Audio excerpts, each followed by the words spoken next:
Unibet, partenaire officiel du Racing Club de Lens, vous présente la conférence de presse. Les joueurs sont surtout très contents. Voilà, ça c'est très important de le souligner.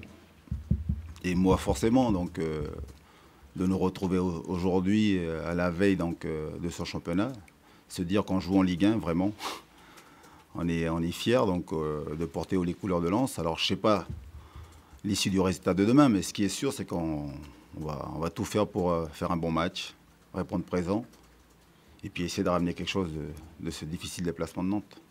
On va faire ce qu'il faut pour pouvoir faire honneur au maillot. C'est vrai qu'on aurait préféré garder certains joueurs, on aurait préféré avoir des recrues aujourd'hui, mais voilà, il n'y en a pas, ça ne posera pas de problème. Les joueurs qui sont là ont bien bossé, on fait, malgré tout ce qui s'est passé à l'extérieur, et on a bien bossé dans les entraînements pour pouvoir être prêt physiquement lors de ce premier match à Nantes. Et, je peux vous dire que l'état d'esprit de tout le monde, c'est d'aller avec un gros esprit de solidarité, une grosse envie d'aller faire quelque chose à Nantes. Je pense que au vu du travail et surtout des joueurs qui sont en présence, ça c'est mon avis, mais forcément appuyé par ce que je vois à l'entraînement, et puis sur le mental retrouvé des joueurs, il y a de quoi faire pour ramener en tout cas un bon résultat de Nantes.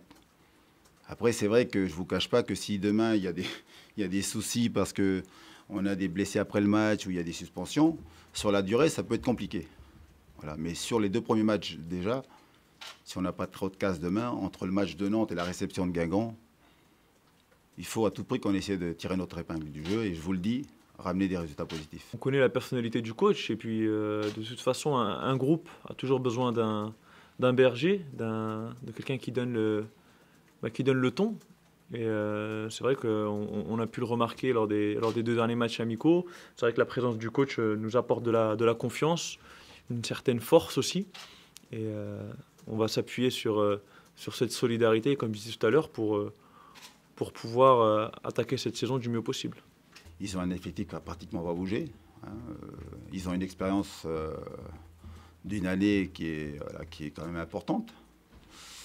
Ils reçoivent, ils jouent chez eux. Et puis moi, je me mets à la place aujourd'hui de l'entraîneur en face et puis surtout des joueurs.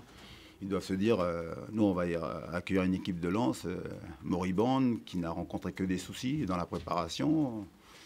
Les matchs amicaux pratiquement tous perdus. Voilà. Ça, c'est la réalité des choses. Alors bien sûr qu'ils sont archi-favoris, tant mieux. Moi je laisse l'étiquette d'archi-favoris, puis après on va s'expliquer sur le terrain. Une équipe qui a surfé sur sa dynamique de montée, qui, mes souvenirs sont bons, était interdit de recrutement, eux aussi. Et je pense qu'ils ont été pas mal, je pense, sur une bonne première partie de saison. Maintenant, voilà, on ne fait pas une fixette sur Nantes, on sait qu'ils ont perdu aussi leur meilleur joueur devant, Djordjevic qui est parti. Mais c'est une équipe assez solide, avec des joueurs de Ligue 2 qui se sont adaptés au championnat de Ligue 1 et qui sont devenus des bons joueurs de Ligue 1. Donc on va essayer, nous aussi, pour les jeunes, de devenir des bons joueurs de Ligue 1.